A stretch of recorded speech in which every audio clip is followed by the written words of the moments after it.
Installing an NV battery.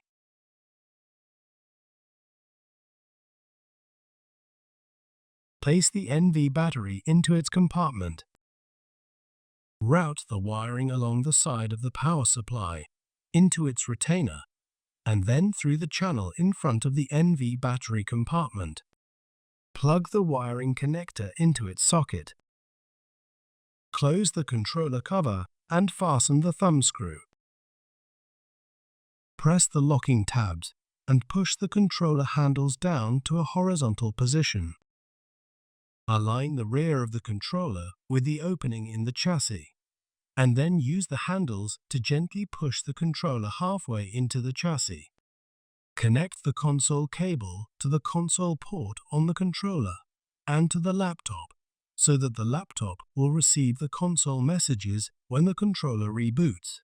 Firmly push the handles until the controller meets the midplane and is fully seated in the chassis.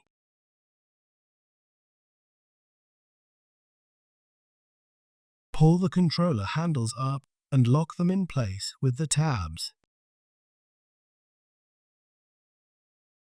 Set the time and date on the controller. Refer to the maintenance guide for the procedure. Give back the impaired controller.